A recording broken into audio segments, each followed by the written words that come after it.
트럼프 미국 대통령이 다음 주로 예정됐던 폼페이오 국무장관의 방북을 전격 취소했습니다. 북한 비핵화 진전이 충분하지 않은 데다 중국도 이를 돕지 않고 있다는 이유를 들었습니다. 우리 정부는 아쉽다는 반응을 내놨습니다. 청와대는 북한 비핵화 여정에 생길 우여곡절 가운데 하나일 뿐이라며 다음 달 열리는 남북 정상회담 계획에는 변함이 없을 거라고 밝혔습니다. 다만 회담 의제와 일정에 어느 정도 영향을 미치는 건 불가피해 보입니다. 돼지에게 고열을 일으켜 숨지게 하는 아프리카 돼지 열병 바이러스 유전자가 국내에서 처음으로 검출됐습니다. 중국 여행객이 가져온 음식물에서 이 바이러스가 발견됐는데 돼지가 감염될 경우 치사율이 100%에 가까워 검역 당국이 긴장하고 있습니다. 태풍 솔릭으로 제주도뿐 아니라 전남 지역의 피해도 큽니다. 수확을 앞둔 농민들의 속은 타들어가고 있습니다. 헬기로 현장을 돌아봤습니다. 인기 아이돌 그룹의 캐릭터 기념품, 이른바 아이돌 굿즈를 사기 위해 며칠 밤 노숙하는 일까지 생기고 있습니다. 어린 팬들을 겨냥한 상술의 그림자를 짚어봤습니다. 정부의 경제정책에 대한 비판이 커지는 가운데 문재인 대통령이 직접 반박하고 나섰습니다. 올바른 경제정책 기조로 가고 있다며 소득주도 성장에 대한 확신을 밝혔습니다.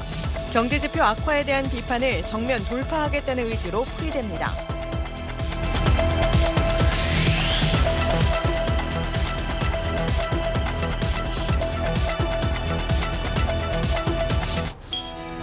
공기청정기가 도로 위로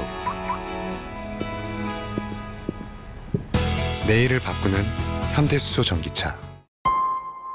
트럼프 미국 대통령이 다음 주에 폼페이오 국무장관이 평양에 가기로 돼 있었던 걸 전격 취소했습니다.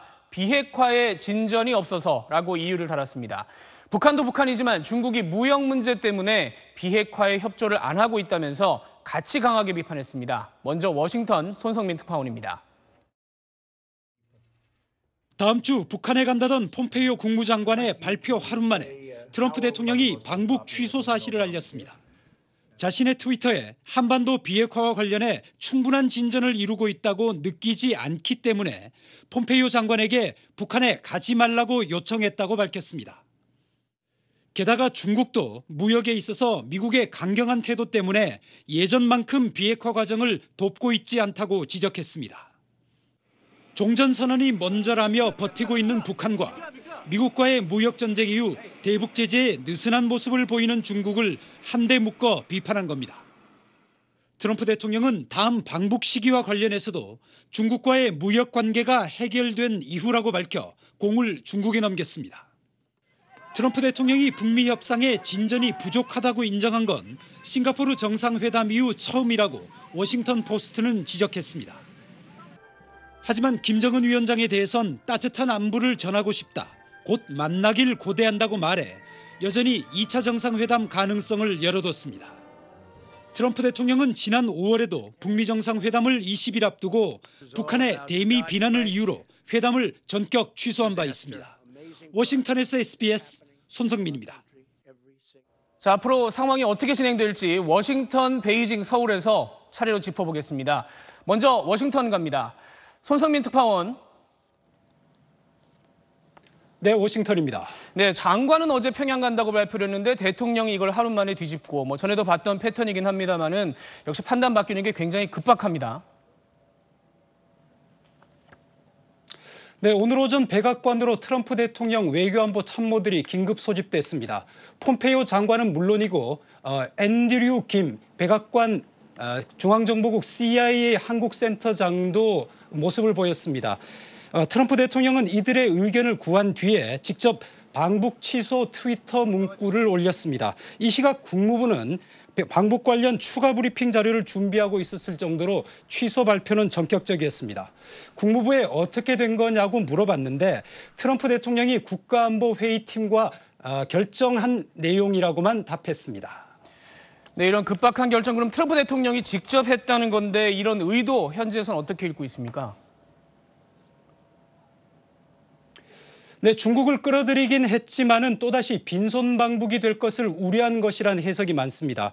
폼페이오 장관이 방북을 결정한 것은 북한과도 일정 협의가 끝났다는 건데 이걸 하루 만에 뒤집은 것은 방북 성과를 기대하기 어려웠다는 말이죠.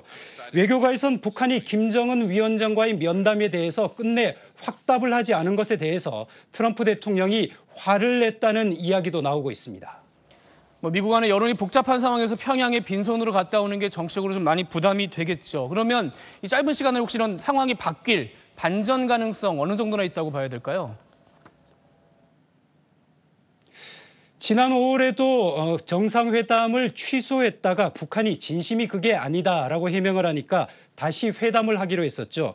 이번에도 그럴 수 있겠지만 상황은 다소 복잡합니다. 왜냐하면 폼페이오 장관의 방북 재개 시점을 중국과의 무역 협상이 끝난 이후라고 특정했기 때문입니다.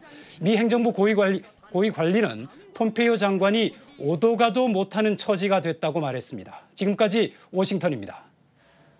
자, 트럼프 대통령이 무역에 이어서 북한 문제에도 중국을 끌고 들어가면서 이제 중국 반응이 또 궁금해집니다. 베이징으로 가보겠습니다. 정성엽 특파원. 네, 베이징입니다. 네, 중국 정부에서 반응 나온 게 있습니까?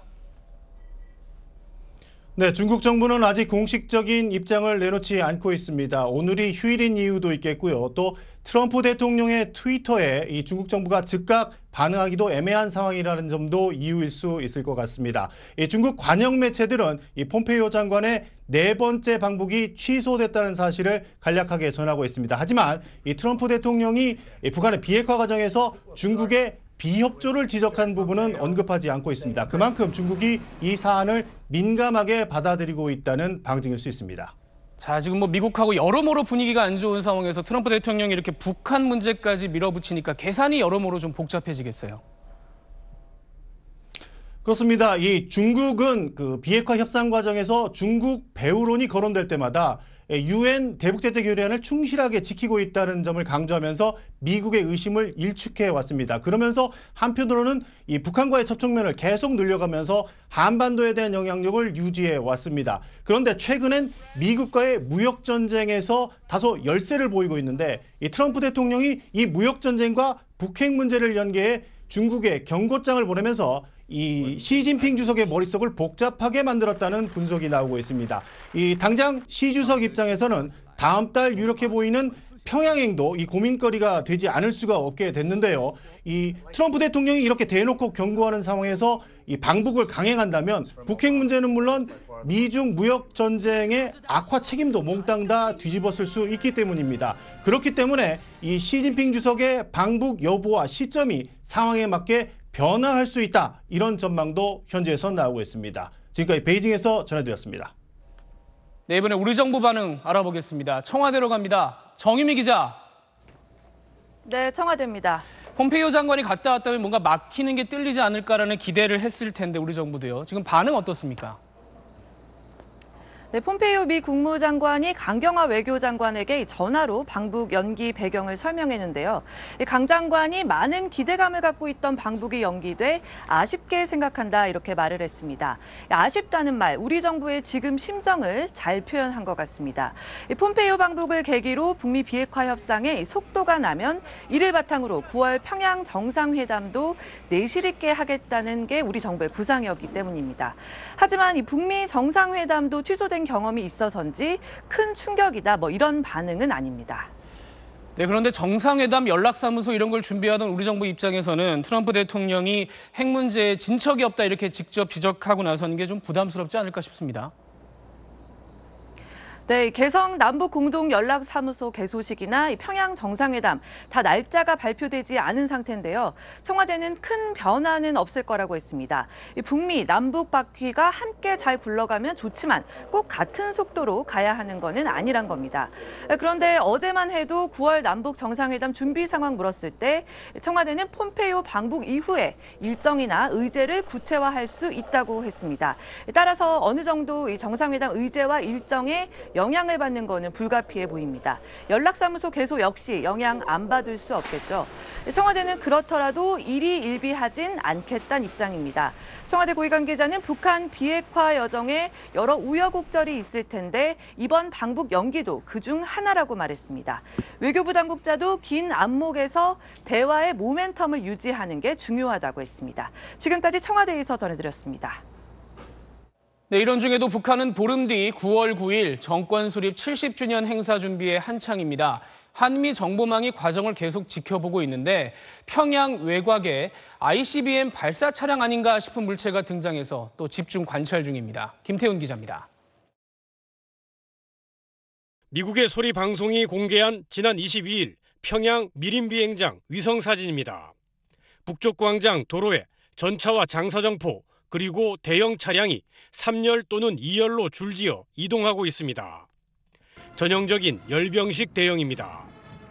대열 후미는 중거리 지대지 미사일 북극성 2형과 신형 스커드 미사일의 이동식 발사 차량으로 추정됩니다. 대륙간 탄도미사일, 즉 ICBM은 보이지 않지만 미사일, 전차, 각종 포를 합쳐 100기 이상 식별됩니다. 그런데 여기에 더해 미림 비행장에서 북서쪽으로 약 30km 떨어진 순안공항 활주로 위성사진에서 길이 20m 이상의 대형 차량 17대가 포착됐습니다. 차량의 길이로 봤을 때 ICBM일 가능성이 높은데요. 지난 2월에도 ICBM용 대형 트레일러가 순안 비행장에 있다가 공군절 열병식에 동원되었습니다.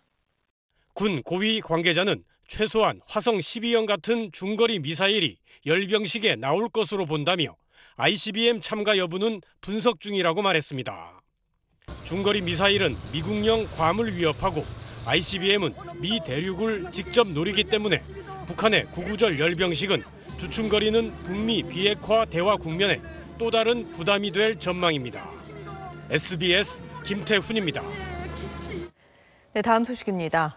태풍 쏠릭이 휩쓸고 지나간 전남 지역. 저희 취재진이 헬기를 타고 살펴보니 논과 과수원, 바다 양식장 할 것 없이 태풍이 핥히고 간 자국이 선명했습니다.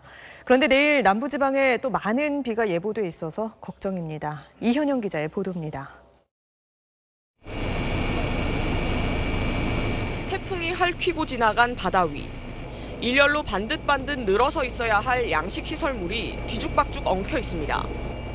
전복 양식시설도 모두 뒤집어졌습니다. 크레인을 동원해 남은 전복을 건져내는 작업이 한창입니다. 지난 23일 밤 전남 목포에 상륙한 태풍 쏠릭의 영향으로 이곳 전남과 광주 지역 곳곳은 피해를 입었습니다. 전남 순천의 한 과수원. 땅바닥이 눈이라도 내린 듯 온통 흰색입니다. 올여름 최악의 폭염을 견뎌낸 배들이 결국 강풍을 이기지 못하고 떨어져 버린 겁니다. 강한 비바람에 비닐하우스는 갈기갈기 찢겼고 철제 구조물도 휘어져 제 모습을 짐작하기 힘듭니다. 바닥에 떨어져 나뒹구는 태양광 발전 패널도 태풍의 위력이 어느 정도였을지 보여줍니다. 그런데 내일부터 다시 전국적으로 비가 예보돼 있습니다. 특히 태풍 쏠릭이 지나가며 곳곳이 피해를 입은 남부와 강원 일부 지역에 많이 오는 곳은 내일 새벽부터 이틀간 200mm 이상의 비가 쏟아질 걸로 보여 복구 작업에 장애를 줄 걸로 보입니다. 서울을 비롯한 수도권과 중부는 모레 월요일부터 차차 비가 그치겠지만 남부엔 수요일까지 이 비가 이어지겠습니다. SBS 이현영입니다. 철거 중인 건물을 둘러싸고 있던 가림막에 긴 쇠파이프가 쓰러져서 옆 아파트 창문을 뚫고 들어가는 사고가 났습니다. 집 안에 사람이 있었지만 다행히 다치지는 않았습니다. 사건 사고 소식 정동면 기자입니다. 쇠파이프가 부러져 어지럽게 흩어져 있고 가림막은 찢어져 있습니다. 오늘 오전 8시쯤 서울 송파구의 한 재건축 지역에서 철거 중인 건물을 둘러싸고 있던 가림막이 갑자기 쓰러지면서 옆 아파트를 덮쳤습니다. 7층 건물인가 지진 나는 것처럼 흔들리기만 했지. 4층에 그냥 창문 뚫고만 들어가가지고. 쇠파이프가 들이닥친 집엔 당시 여성 한 명이 있었습니다. 다친 곳은 없었지만 갑작스러운 사고에 놀라 병원으로 옮겨졌습니다. 이 가림막은 철거 작업이 시작된 올해 초부터 설치된 것으로 알려졌습니다. 경찰은 구조물이 지면에 단단히 고정돼 있지 않았던 것으로 보고 철거업체가 안전수칙을 지켰는지를 조사하고 있습니다. 가로수가 뿌리가 부러진 채 도로에 쓰러져 있습니다. 오후 5시 반쯤 서울 종로 젊음의 거리 도로변 가로수가 쓰러져 신호 대기 중인 승용차를 덮쳤습니다. 차 안에 타고 있던 3명이 크게 놀랐지만 다치진 않았습니다. 소방당국은 가로수가 뿌리가 약해 바람에 쓰러진 것으로 보고 있습니다. SBS 정동현입니다. 여당 민주당의 새 당대표가 결정됐습니다. 친노 좌장으로 평가받는 7선 이해찬 의원입니다. 민주당이 20년 동안 집권할 수 있게 기반을 다지겠다고 공약한 게 주요했다는 평가입니다. 이세영 기자입니다. 당대표의 기호 3번 이해찬 후보가 당선됐습니다. 이해찬 후보는 대의원 40.57%, 권리당원 45.79%, 총 득표율 42.88%를 얻어 새 당대표에 선출됐습니다. 송영길 후보는 30.73%, 김진표 후보는 26.39%에 그쳤습니다. 이신임 대표는 강한 리더십을 바탕으로 한 20년 집권 플랜을 강조했습니다. 문재인 정부 성공, 총선 승리, 정권 재창출에 모든 것을 바치겠습니다. 이신임 대표는 당내 최다선인 7선 의원으로 참여정부 시절 교육부 장관과 국무총리 등을 지낸 친노 좌장입니다. 수평적인 당청 관계를 통해 잃어버린 당 존재감을 되찾는 데는 적합하다는 평가가 나오지만 쉽지 않은 과제도 많습니다. 우선 문재인 정부의 경제 정책을 국회에서 뒷받침해 성과를 이루고 하락세인 당 지지율을 끌어올릴 책임을 안게 됐습니다. 또 전당대회 과정에서 불거진 계파 분열을 추스르며 2020년 총선을 진두지휘해야 합니다. 당원 동지들과 함께 호흡하고 소통하는 정당을 만들어내겠습니다. 하지만 불통 이미지를 만든 특유의 소통 방식이 문제입니다. 시작부터 방송사 10곳과 약속했던 신임 대표 인터뷰를 돌연 취소하기도 했습니다. 여기에 건강 이상설, 야당과 협치가 어려울 거란 우려도 이해찬 대표가 불식시켜야 할 부분입니다. SBS 이세영입니다.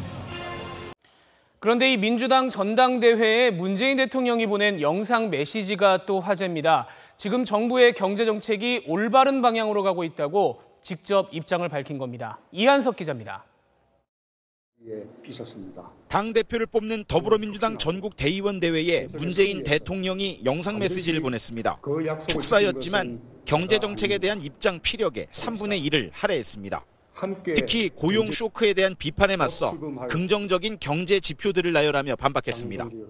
상용 근로자의 증가, 고용이 있는 자영업자의 증가 등 전체적으로 보면 고용의 양과 질이 개선되었습니다.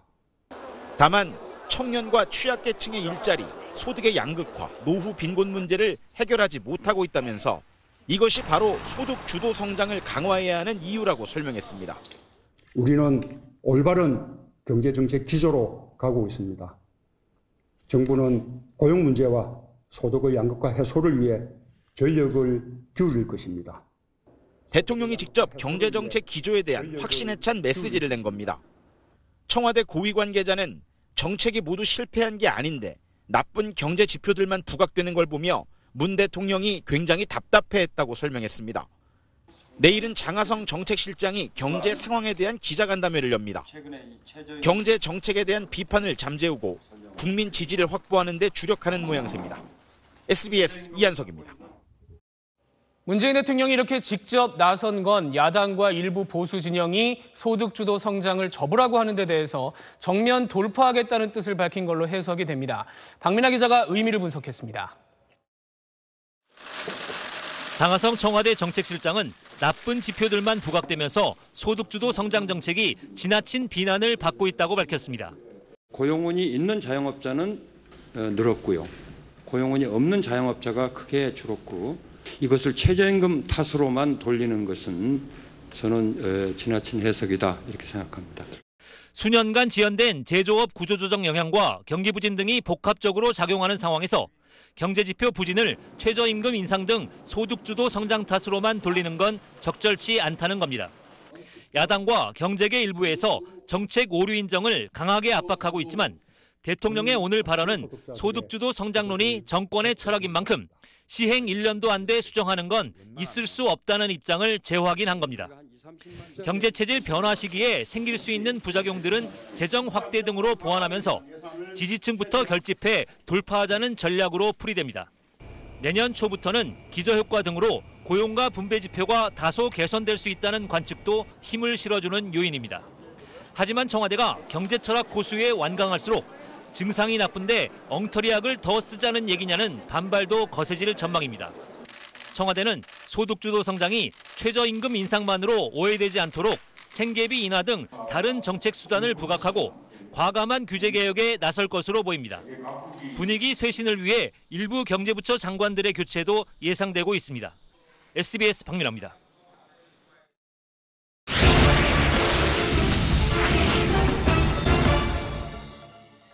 굿즈라는 게 있습니다. 연예인 팬들이 구입할 수 있게 만든 옷이나 가방, 컵 같은 기념품으로 인기가 많습니다. 그런데 일부 기획사가 이 굿즈를 콘서트장에 와야만 살 수 있게, 그것도 아주 소량만 내놔서 학생들이 밤샘 노숙하는 일이 이어지고 있습니다. 신정은 기자가 현장에 다녀왔습니다.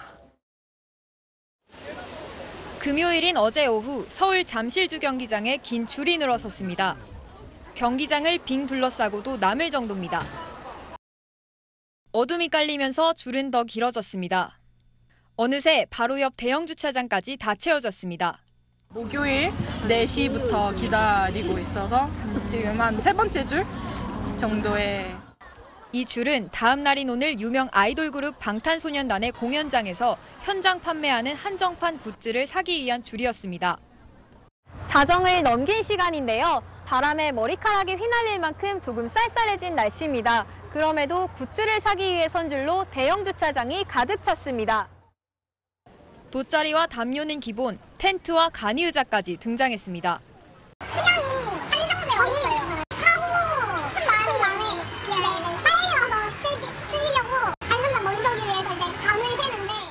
밤샘을 각오해야 하다 보니 물건 하나에 5,000원까지 받으며 대신 줄 서서 사주는 일도 흔합니다. 날이 밝고 오늘 오전 9시부터 판매가 시작됐습니다. 스티커와 박스테이프, 티셔츠와 가방까지 20여 종입니다. 한정판이란 이유로 비슷한 일반 제품의 시중가보다 비싼데 1,500원이면 사는 부채가 방탄소년단 얼굴이 찍혀 8,000원에 팔립니다. 아무 때나 편하게 갈 수 있도록 해줬으면 좋겠는데 이런 식으로 하니까 아이들이 와서 밤을 새고 뭐 양도를 받고 하다 보니까 응원하는 아이돌을 위해 밤샘도 마다하지 않는 게 팬들인데 기획사는 돈벌이에만 관심이 있는 건 아닌지 팬들도 곱지 않은 시선을 보내고 있습니다. 너무 편하게 돈 벌려는 속셈이 보이니까 우리도 알바해서 열심히 알바해가지고 이런 거 돈 아껴서 사는 건데. SBS 신정은입니다. 네, 현장 취재한 신정은 기자 나와 있습니다. 네, 신 기자, 이 굿즈를 사기 위해서 이틀 밤을 새는 건데 팬들 사이에서도 불만이 나올 것 같아요. 네, 팬들 같은 경우에는 기다림과 설렘도 있었지만 사실 너무 오래 기다리다 보니까 불만도 분명히 있었는데요. 이게 체력적으로도 굉장히 좀 힘들어 보였습니다. 이제 더운 날씨에서 오랫동안 서 있다 보니까 이제 현장에 있던 의료진에 따르면은 탈진 증세로 15명가량이 치료를 받기도 했다고 합니다. 그리고 이렇게 어렵게 힘들게 줄을 선다고 하더라도 내가 원하는 품목을 살 수 있느냐, 그건 장담할 수가 없습니다. 그 이유가 이제 살 수 있는 품목이 있는데 그 구매 개수 제한이 없는 경우가 있어서 만약에 이제 앞에서 잔뜩 사간다면 내가 원하는 게 조기 품절될 수도 있는 거고요. 그리고 판매 부스가 공연 시작 전에 미리 문을 닫으면서 이제 팬들이 분통을 터뜨리면서 떠나기도 했습니다. 그리고 이제 모인 사람들에 비해서 관리 인력이 턱없이 부족한 점도 이제 문제점으로 지적이 됐습니다. 네. 듣고 보니 정말 팬들이 제일 고생인데 기획사가 왜 이렇게 팬들에게 줄을 세우는 걸까요? 네, 사실 이제 방탄소년단 같은 경우는 굉장히 이제 세계적인 인기를 끌고 있는 그룹이죠. 근데 기획사가 이렇게 팬들을 밤을 새워서 줄을 서게 하는 건 좀 한편으로는 이해하기도 어렵고 아쉬움도 있었습니다. 근데 기획사에 물어봤는데 이제 한정판으로 수량을 판매하는 것에 대해서 속 시원한 대답을 주지는 않았고요. 오히려 이제 언제부터 팬들이 줄을 섰느냐라는 질문에 심지어 제대로 알지 못하는 그런 모습을 보였습니다. 하재근 문화평론가는 이제 기획사의 상수를 지적했습니다. 팬들이 스타와 관련된 것은 무엇이든지 살려고 하는 심리가 있는데 그것을 기획사가 알고 그것을 이용하면서 지나치게 폭리를 취하는 것이 아닌가. 이제 아예 판매 수량을 늘린다거나 아니면 이제 만약에 희소성을 지킨다면 판매할 수 있는 그 수량에 대해서 인터넷 예약 주문을 받는 등 다른 방법으로 팬들을 좀 더 배려할 수 있는 굿즈 문화가 있지 않을까 이렇게 생각이 듭니다. 네, 아무래도 팬들이 있어야 스타도 존재하는 거겠죠. 잘 들었습니다. 네. 네, 아프리카 돼지 열병이라는 생소한 이름의 병이 오늘 또 화제입니다. 돼지를 치료할 약이 없어서 걸리면 대부분 죽습니다. 그런데 중국에 갔다 온 관광객이 현지에서 이 바이러스가 묻은 순대와 만두를 사가지고 들어오다가 적발이 돼서 검역당국에 비상이 걸렸습니다. 먼저 배준호 기자입니다. 지난주 중국 선양에 머물다 귀국한 여행객 2명이 순대와 만두를 2kg 정도 반입했습니다. 그런데 이 음식물에서 아프리카 돼지열병 바이러스 유전자가 검출된 걸로 확인됐습니다. 가져오신 음식물에 고기 성분이 있어서 저희들이 이제 지속적으로 그 홍보를 해왔기 때문에 신고를 한 것 같습니다. 이 바이러스는 주로 돼지 분변이나 침을 통해 전파되는데 감염된 돼지는 40도 넘는 고열과 장기 출혈 등을 나타냅니다. 문제는 치료제나 백신이 없기 때문에 한 번 감염이 시작되면 사실상 손쓸 방법이 없을 만큼 치사율이 높습니다. 감염된 사체에서 오랫동안 생존이 가능하고 환경 저항성이 더 높다는 측면에서 오히려 구제역보다 더 위험할 수 있다고 판단됩니다. 현재 중국에선 랴오닝 성을 비롯해 장쑤성과 허난성 등 중국 전역에서 잇따라 발생하고 있습니다. 중국을 여행한 뒤 현지 축산물을 국내로 가져와선 안 되고 축산농가에서는 음식물 사료를 반드시 끓여서 먹여야 한다고 축산당국은 당부했습니다. SBS 배준우입니다. 네, 전염병 취재해온 남주현 기자와 더 얘기를 해보겠습니다. 남 기자, 네. 이런 생소한 병 이름을 들으면 가장 먼저 드는 생각이 이거 사람한테 괜찮나, 가까이 묻었다거나 먹었다거나 할 때 이런 좀 의심이 드는데 어떻습니까? 사람은 괜찮습니까? 네, 제가 자료도 찾아보고 전문가들도 좀 얘기를 해봤는데요. 네네. 지금까지 사람이 아프리카 돼지 열병에 감염된 사례는 전 세계적으로 한 건도 없습니다. 네, 또 사람에겐 감염되지 않고 동물 중에서도 돼지, 멧돼지 이런 종류만 감염되는 병인데요. 독일 농식품부 산하 연구소가 있습니다. 그 연구소에 따르면 감염된 돼지고기를 먹어도 인체에는 해가 되지 않는다 이렇게 밝히고 있습니다. 하지만 돼지고기니까요. 충분히 잘 익혀서 드셔야겠죠. 네, 어쨌든 돼지한테 굉장히 이게 치명적인데 이름을 보면 아프리카라고 써 있으니까 아프리카에서 온 건 알겠는데 이게 최근에 중국까지 좀 널리 퍼졌다고요? 네, 이게 20세기 초반에 아프리카 케냐에서 처음 발생했고요. 그리고 2000년대 중반까지는 아프리카 그 사하라 이남 지역, 또 이탈리아의 특정 섬에서만 꾸준히 발생했습니다. 그러다가 2007년부터 양상이 달라졌습니다. 그 해에 동유럽의 조지아에서 처음 발생한 뒤에 지도가 나오네요. 네, 러시아를 포함한 그 동유럽 국가들로 퍼져나갔고요. 그리고 동아시아에서는 처음으로 중국으로까지 전파됐습니다. 그게 이달 초의 일입니다. 근데 한 달이 채 되지 않았는데 중국 4개 지역에서 발병을 했고요. 특히 처음 발병한 곳으로부터 2,000km나 떨어진 곳에서 또 이게 확산이 되면서 그러면서 이제 공포가 더 커지고 있는 거죠. 굉장히 빠르게 퍼지고 있네요. 구제역 때문에 소돼지를 묻었던 좀 그런 안 좋은 장면들 아직도 기억에 생생한데 그런 일 없게 정말 잘 막아야 될 텐데요. 지금 상황 어떻습니까? 이게 치사율은 높은데 또 백신은 없습니다. 그래서 어떻게든 유입되는 걸 막아야 합니다. 외국에서 이 병이 없다가 생긴 외국 사례를 보면요. 해외를 오가는 항공편, 선박에서 나온 음식물 찌꺼기를 돼지에게 사료로 먹인 경우에 발병을 했다고 하거든요. 그게 아니면 이제 감염된 돼지고기로 만든 가공품을 해외에서 반입하는 경우를 생각할 수 있겠죠. 이게 먹어도 사람에게는 해가 되지 않지만 바이러스가 유입될 수 있기 때문에 이런 축산물 절대 들여오지 않으셔야겠습니다. 해외 갔다 오실 때 육가공품이나 과일 같은 거 절대 진짜 안 갖고 오셔야 될 것 같아요. 네, 잘 들었습니다.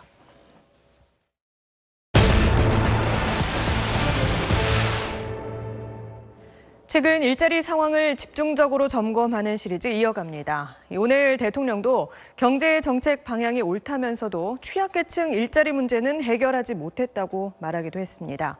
실제로 최근 통계를 보면 경비, 청소일 같은 서민들 일자리가 1년 전보다 10만 명 넘게 줄었습니다. 어떤 상황인지 이 사람들을 김혜민 기자가 만나봤습니다. 50대 A씨는 수년 동안 아파트 경비로 일하다 지난 2월 갑자기 해고됐습니다. 지방으로 내려와 일용직을 전전했지만 이마저도 구하기 어려워 지금은 실업급여로 생활하고 있습니다. 왜 엄마 아빠는 돈을 안 버냐. 이제 내 말을 잘 모르고 그러면서 좀 울먹울먹 하는 걸 보면은 좀 안타깝죠. 그래서 이제 어떤 일이든지 열심히 하려고 하지만은 A씨가 근무하던 서울 강남의 한 아파트는 올해 초 직접 고용하던 경비원들을 용역업체를 통한 고용으로 바꿨고 이 때문에 경비원 20여 명이 무더기로 일을 그만두게 됐습니다. 50대 B씨는 건물의 시설 관리 업무를 하다 5개월 만에 갑자기 해고 통보를 받았습니다. 다른 직장을 또 옮긴다고 하고 갑자기 그만둬야 되니까 한 2주 정도는 스트레스라든지 그런 게 마음 고생이 좀. 아파트나 건물의 경비 청소 일자리인 사업시설 관리와 사업 지원, 임대 서비스업의 취업자 수는 지난해 같은 달과 비교해 7.2% 10만 1,000명 줄어들었습니다. 감소 비율로 보면 제조업이나 교육 서비스업 등 다른 업종보다 더 높습니다. 정규직보단 임시직 근로자들이 많아 경기 악화나 최저임금 인상의 영향을 더 크게 받는 겁니다. 고용유지 일자리 창출 지원금을 조금 임시 일용직에 한시적으로 좀 확대할 필요가 있고요. 정부가 단기적인 이 대책보다는 좀 중기적인 대책을. 특히 고용보험에 가입하지 않은 임시직 근로자들은 실업급여조차 못 받게 돼 보완책이 필요합니다. SBS 김혜민입니다. 중국 하얼빈에 있는 한 온천 호텔에서 불이 나 19명이 숨졌습니다. 한국인의 피해는 없는 걸로 확인됐습니다. 김정기 기자입니다. 건물 위로 시뻘건 불길이 솟구칩니다. 창문을 통해 검은 연기가 쉴 새 없이 뿜어져 나오고 불은 순식간에 4층 건물 전체를 집어삼킵니다. 오늘 새벽 4시 반쯤 중국 하얼빈 숭베이구에 있는 한 온천 호텔에서 불이 났습니다. 소방 인력 100여 명이 긴급 출동했지만 손쓸 틈도 없이 호텔 전체가 불에 타고 말았습니다. 3시간 넘게 이어진 불로 모두 19명이 목숨을 잃었습니다. 특히 새벽 시간에 불이 나면서 자고 있던 투숙객 상당수가 미처 빠져나오지 못해 인명피해가 컸습니다. 투숙객 가운데 19명은 병원으로 옮겨져 치료를 받고 있으며 이 가운데 3명이 숨졌습니다. 한국인 사망자는 없는 것으로 파악됐습니다. 사망한 사람 가운데 한국 사람은 없는 걸로 돼 있습니다. 진화 작업이 마무리되면서 곧바로 조사가 시작됐지만 정확한 화재의 원인은 아직 밝혀지지 않았습니다. SBS 김정기입니다. 은행 직원이 아예 상주하지 않는 이른바 무인 은행이 빠르게 늘고 있습니다. 카드 발급이나 대출을 직원 없이도 할 수 있다는데 일자리 문제가 심각한 요즘 마냥 반길 일은 아닌 것 같습니다. 정혜경 기자가 취재했습니다. 체크카드 발급을 선택하고 신분증을 기기에 넣자 화상으로 상담원이 나옵니다. 안내에 따라 몇 가지 인증 절차를 거치면 10분도 안 돼 체크카드가 발급됩니다. 창구 직원이 한 명도 없지만 예금 담보대출을 포함해 가능한 은행 업무가 107가지나 됩니다. 기존 ATM 기능에서 더 진화한 STM, 즉 스마트 텔러 머신입니다. 처음엔 직원이 있는 영업점 한 켠에 설치됐던 것이 이젠 아예 무인은행으로 독립하고 있습니다. 은행 채널이 많지 않은 곳에 또 이제 고객님들의 편의를 제공하기 위해서 무인화 점포 형태로 저희 이 모델을 시도하게 되었습니다. 이런 무인은행은 최근 주요 은행을 중심으로 빠르게 늘어나는 추세입니다. 하지만 아직은 기존의 ATM을 선호하는 고객이 여전히 많습니다. 이용 방법도 번거롭다는 반응입니다. 직원들이라 그러고 이거 하라고 이제 안 돼가지고 그전에도 사용하려다가 못하고서 그냥 간 적이 있었어요. 최근 5년 동안 은행의 영업점 수는 20%, 직원 수는 10% 가까이 줄었습니다. 비용을 줄이려는 은행들이 무인 점포 확대에 나서는 가운데 금융당국은 취약계층을 위해 영업점 폐쇄의 영향을 사전에 검토하는 모범 규준을 마련하기로 했습니다. SBS 정혜경입니다.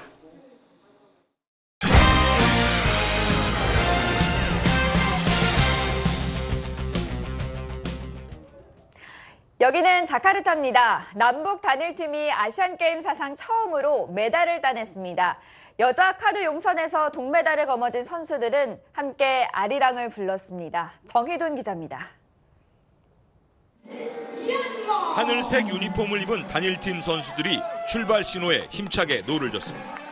빠른 스타트로 100m까지 선두로 치고 나갔지만 뒷심이 떨어지며 곧바로 중국과 인도네시아의 추격을 허용했습니다. 단일팀은 개최국 인도네시아에 0.034초 간발의 차로 뒤져 동메달을 차지했습니다. 이번에 처음 구성된 단일팀 3종목 중 첫 메달. 시상식에서 한반도기가 높이 개양되자 선수들은 감격을 감추지 못했습니다. 그리고 함께 아리랑을 부르며 뜨거운 눈물을 쏟아냈습니다. 북과 서로가 이렇게 힘을 합쳤다는 그 긍지인 것 같습니다. 저희가 어렵게 모여가지고 동메달을 따서 진짜 너무 기쁘고요. 저희 주종목인 500m에서 내일 저희가 지난 한 달간 동고 동락 끝에 마침내 메달 획득에 성공한 카누 용선 남북 단일팀은 여세를 몰아서 내일 남녀 500m 경기에서 다시 한번 메달 추가를 노립니다. 처음으로 정식 종목이 된 주짓수 여자 62kg급 결승에서는 성기라가 싱가포르 선수를 꺾고 시상대 맨 위에 섰습니다. 양궁 리커브 대표팀은 남녀 모두 단체전 결승에 진출했습니다. 팔렘방에서 SBS 정희돈입니다. 기분 좋은 소식이 또 있었죠. 어젯밤 한국 수영에 금메달을 안겨준 김서영 선수가 선배 박태환의 조언이 큰 힘이 됐다고 밝혔습니다. 김형렬 기자입니다. 김서영은 어제 개인 혼영 200m 예선을 마친 뒤 박태환의 격려 문자를 받았습니다. 그리고 5년 선배의 조언을 가슴에 새기고 힘차게 결승 레이스를 시작했습니다. 장기인 저병과 배영까지 100m 구간은 59초 37에 통과했습니다. 올해 세계에서 가장 빠른 100m 페이스입니다. 상대적으로 약한 평영에서 올 시즌 세계 1위 오하시가 쫓아왔지만 신경 쓰지 않고 자신의 페이스에 집중했습니다. 150m를 돌 때 간발의 차 선두임을 확인한 뒤 사력을 다해 스퍼트했고 2분 08초 34에 가장 먼저 터치패드를 찍었습니다. 신장 163cm로 결승 출전 선수 중 가장 작은 김서영은 가장 높은 시상대에 올라섰고 경영 마지막 날 처음으로 애국가가 울려 퍼졌습니다. 제 기록을 깨니까 또 그렇게 좋은 결과가 따라온 것 같아요. 지금 이 순간을 좀 즐기고 싶어요. 김서영은 2010년 어깨 부상 이후 5년가량 재활에 초점을 맞추고 약점인 체력을 끌어올렸습니다. 그리고 2016년부터 경이적인 기록 행진을 펼치며 2년 만에 5차례 한국 기록을 작성했습니다. 명실상부한 세계 정상급 선수로 올라선 그녀는 이제 2년 뒤 더 큰 꿈을 얘기했습니다. 계속 도전해보겠습니다. 5년에 올림픽에서는 메달 따고 싶어요. SBS 김영렬입니다. 이번 대회 최고 스타는 처음으로 수영 6관왕에 오른 일본의 18살 여고생 이케 리카코입니다. 대회 최우수 선수 선정이 유력해 보입니다. 최재영 기자입니다. 자유형 여자 50m 결선. 이케 리카코가 배영 50m에서 세계 신기록을 세운 중국 류샹과 접전을 펼치다 먼저 터치패드를 찍습니다. 아시안게임 수영 사상 단일 대회 6관왕이라는 대기록을 작성하는 순간이었습니다.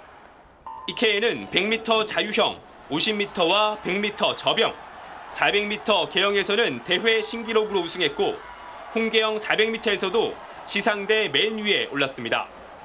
은메달 2개까지 포함해 모두 8개의 메달을 따내며 북한 사격의 전설 서길산과 한 대회 최다 메달 타이를 기록했습니다. 아시안게임 MVP를 사실상 예약한 18살 여고생은 기쁨을 감추지 못했습니다. おとといなんかサイトが回ってきてでなんか本当か信じられなかったんですけどもう本当だって分かった時はすごいショックだったし涙が出てきそうでした. 도쿄올림픽을 앞두고 엘리트 스포츠를 집중 육성한 일부는 이케야 같은 천재 선수를 발굴했고 이번 대회에서 수영은 물론 전체 메달 수에서도 한국을 압도하고 있습니다. 일본의 놀라운 상승세를 새삼 절감하고 있는 한국 스포츠는 크게 벌어진 경기력 격차를 어떻게 줄여야 할지 고민하게 됐습니다. 자카르타에서 SBS 최재영입니다. 남자 마라톤 마지막 100m를 남기고 펼쳐진 일본과 바레인 선수의 사력을 다한 질주로 스포츠 뉴스 마칩니다. 지금까지 자카르타였습니다.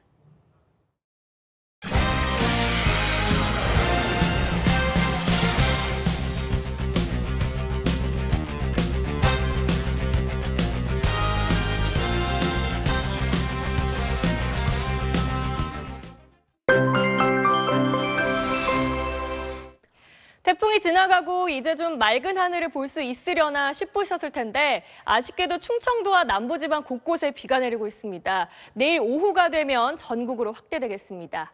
비의 양도 상당히 많겠습니다. 강원 남부와 경북 북부, 충청도와 전북 지방에 200mm 이상의 폭우가 쏟아지겠고요. 그 밖의 지역에서도 적게는 10, 많게는 80mm가량의 비가 예상됩니다. 특히 내일 밤부터 모레 사이 중부와 전북, 경북 북부 지방에선 국지성 호우가 쏟아질 전망입니다. 내일 비가 내리면서 더위는 쉬어갑니다. 중부지방의 한낮 기온 서울과 춘천이 28도에 머물겠고요. 남부지방에서도 전주가 26도, 대구는 28도로 오늘보다 2, 3도가량 낮겠습니다. 수도권과 강원도의 비는 모레 낮에 그치겠지만 수요일 전국에 또 한 차례 비 소식이 들어있습니다. 내시였습니다. 네, 뉴스 마칩니다. 고맙습니다.